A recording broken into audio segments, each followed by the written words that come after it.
conseguiram dar para o comportamento de Kurt Cobain na apoteose é que ele estava revoltado com os veículos de comunicação. Mas como você vai ver, ele não parecia tão revoltado assim com a MTV quando ele sentou para dar essa entrevista exclusiva. Kurt conversou um tempão com a gente e você vai ver hoje a primeira parte dessa entrevista da semana, onde ele falou do Nirvana, do próximo álbum de Courtney Love e de muito mais. Olha só.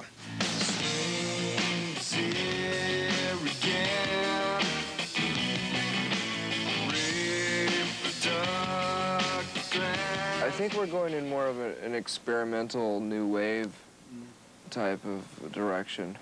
It's kind of hard to explain. Actually, have you heard the Incesticide record? That's the kind of band we used to be. We used to be more like Gang of Four, new wave influence, like more experimental with more noise and different effects boxes and stuff. And then we started getting too much into straight-ahead garage, grunge music, and that's pretty much what Bleach was like. And then Nevermind was more pop, a little bit more commercial. And now we're kind of reverting back to the first thing, which would sound more like Incesticide, just weirder stuff. Was that intentional, this kind of evolution? I mean, you going towards commercial songs? And, We just happened to be really into the idea at the time. It seemed like a really challenging idea at the time because we were playing punk rock underground clubs, and we thought it would be really funny to test that out on those kind of people to see if they would be able to swallow more of a clean pop, sound, and see if we can get away with it, because we love that kind of music. We like a lot of commercial music that's good, most of it's old, most of the old commercial stuff we like, but it was just something to do. We're pretty much bored with that phase now because you're really limited, especially when you're a three-piece, because there's not much you can do with, three-chord guitar rock. Not really. Well, the whole new wave concept, I mean, when it began, it was very pop. I mean, oh, yeah. Like, if you can name any bands, you mentioned... Well, like the B-52 or Devo, anything.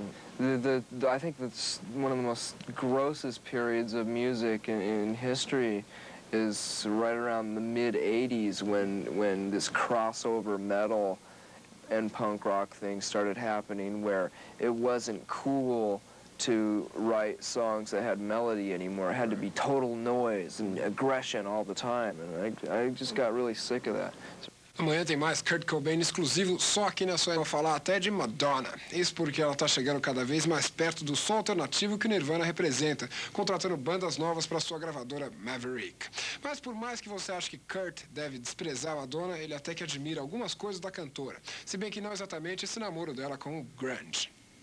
People like that tend to think that they can buy anything, I personally don't think that she's really sincerely into that kind of music. I wouldn't know because I don't know her as a person, so maybe she is, but to me it seemed kind of superficial. It seems like a cash-in kind of thing. We just signed a group called Candlebox from Seattle. That's our newest. For the grunge scene thing? Yeah, kind of. Kind of in the Alice in Chains sort of Pearl Jam.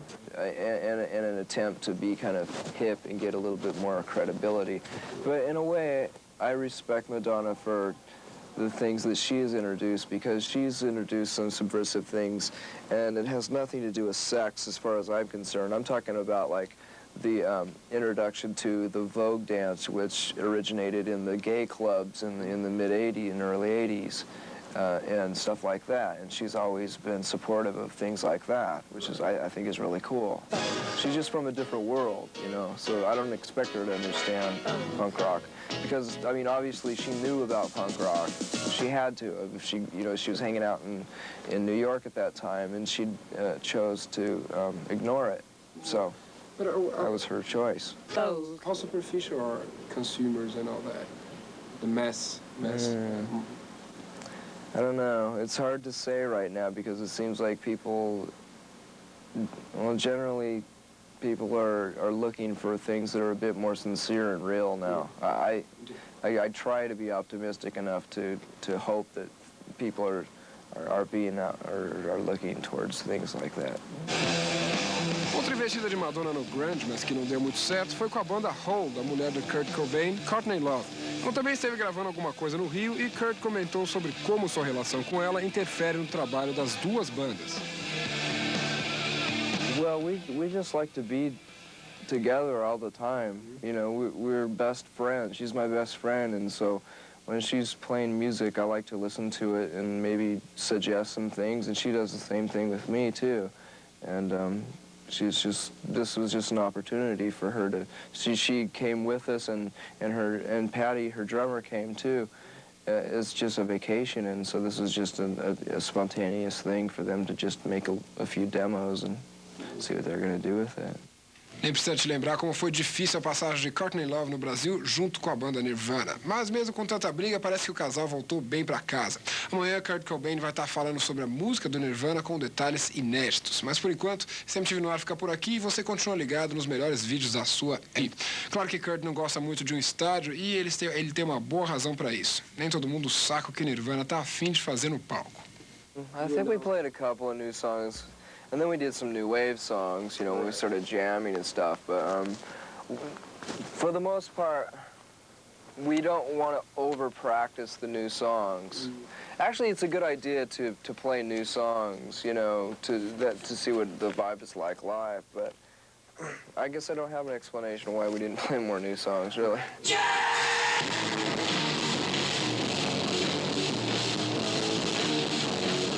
Normally we do, but a while ago we got so tired of people bootlegging stuff, and we want the new album to be more or less a surprise. We don't want anyone to know what the new songs sound like.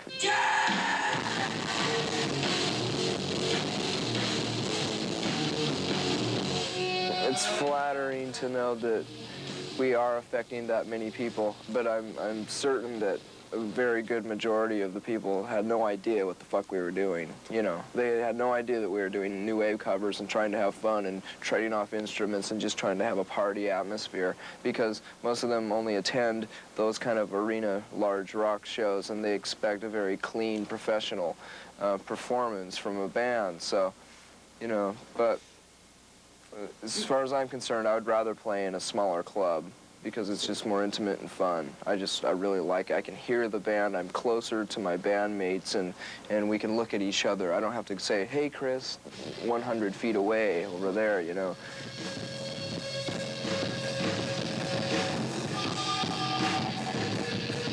And I've never hardly ever enjoyed watching an arena rock show. I think I've only seen a few of them. I really liked Aerosmith when I saw them about 10 years ago, and that was a really big show. But that's just because I like the band so much, and you know, I was real familiar with the songs and everything. But I would have rather seen them in a club, you know, or a theater of a few thousand people, for sure.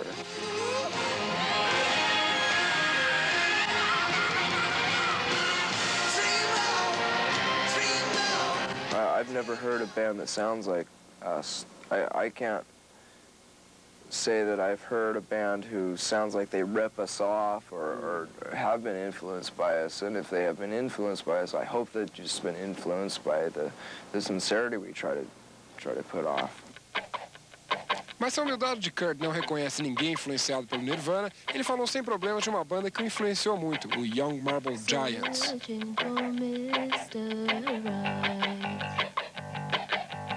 I'm heavily influenced by them. It doesn't sound like it in our music, but the emotions they evoked, and the feeling, the sincerity and all that is just, and the songwriting, I think, is fantastic, and it's so original too. You know, no drums, you know, except for the little tick tick tick Casio thing. Great. And I just love that stuff. Esse único álbum do Young Marble Giants é uma raridade que vale a pena você procurar. Que a gente fez com os outros dois membros do Nirvana, Chris Novoselic e David Grohl. Entre outras coisas, eles falaram sobre a nova compilação em Side e sobre o sucesso, logo antes dos shows do Hollywood Rock.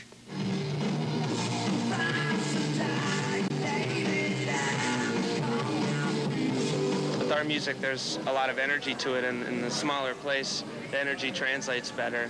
But I suppose if you come down here just to play two shows, you know. I have a good time playing. It doesn't matter. I mean, I have a preference, but I don't have like a strong enough opinion to say that I hate arenas or that I hate clubs. I mean, They all have their own merits, you know. We're going to do these 2 shows. It's going to be pretty much a standard set. Then we're going to record our record. Then we're going to go on tour this year, and we're going to have a whole new set, all new songs. So we won't ever have to play Smells Like Teen Spirit again. It's fun to play. It's just weird because it seems, for a lot of people, it's just, you know, it's the only Nirvana song, and that's upsetting. It's just not going to be as like glossy and candy-ish as Nevermind. It'll be kind of more like Bleach, just kind of rocking. A lot more, it's not really going to be left field, you know, not totally crazy. It came pretty naturally. The time was right to do it. Nevermind was released in September of 1991. People were hungry for material. A lot of people think that the band's only record is Nevermind, and most people aren't even aware that Bleach is out. Now that Bleach is getting better distribution, more people know about it, but Incesticide will sort of bridge the gap in between Nevermind and the new record that'll come out.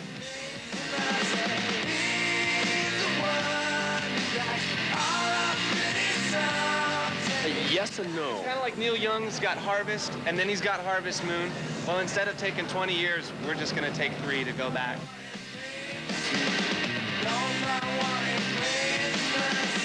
Chris Novoselic nem ficou muito tempo nos Estados Unidos. Logo que ele voltou do Brasil, o baixista do Nirvana já foi para a Croácia, ver se sua família ainda está bem no meio de tanta guerra.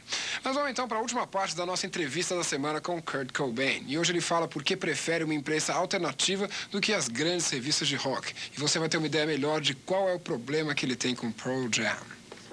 I think it's happening already. I mean, obviously, the most popular alternative bands on a national commercial scale are more, you know, commercial. They're more clean and, you know, like Pearl Jam and stuff like that. And that's the same thing that happened with punk rock. You know, punk rock was really aggressive and raunchy, and those bands got signed to major labels, and it didn't do too well in the mass media. And so then all these punk rock bands turned into new wave bands, you know? So that's exactly what we are. We're a fucking new wave band.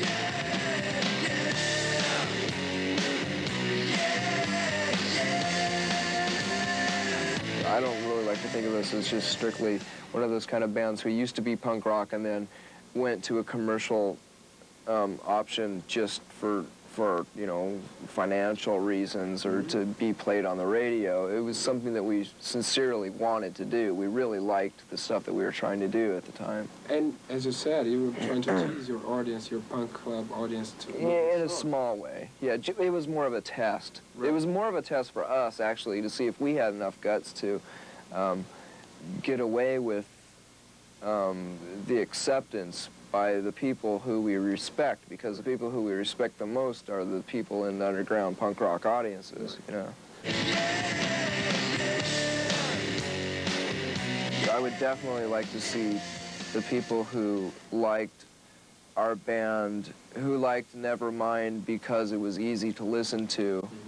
I would love to see them get into or appreciate the noisier side of our music, and then hopefully maybe they will look back into some of the old punk rock bands like Black Flag and Flipper and stuff like that, and hopefully and there will be other bands, current bands, who will be on major labels, and they'll listen to that stuff too, you know. Right. It's not necessarily like a big crusade we're on, you know, like, you know, I mean, fuck, we're just a band. O Black Flag, uma das bandas preferidas de Kurt, continua hoje como a Rollins Band. Mas ele ainda consegue ver coisas positivas no rock americano. O rock inglês, outra influência forte do Nirvana, tem decepcionado recentemente. The way that I see the current British rock scene is very, I think they're more interested in an interesting character, more interesting characters in the band, like people who give better interviews than they do music, you know, and it's very fashion conscious and very trendy, and I don't really dig it at all myself. There's not very many English bands I can think of that I like. In fact, I can't think of any off the top of my head, but I know there are a few. Kurt parece decepcionado com muita coisa, até com a grande imprensa. No Brasil, por exemplo, ele fez questão de dar a entrevista mais longa para um fanzine, o Backstage. because I read fanzines all the time, and those are the only things that I ever really read. Normally, I don't really even care what my favorite bands have to say, you know, because I know they probably, you know, I agree with pretty much the same philosophies and ideas that they do anyhow, if we're into the same kind of music, or basically the same kind of music, so... Você precisa ver o que Kurt Cobain falou da Rolling Stone, que apesar de tudo é ainda uma das revistas mais importantes de rock até hoje, aliás, há 25 anos, e que estão sendo comemorados com um programa especial que você vê aqui na sua MTV na semana que vem.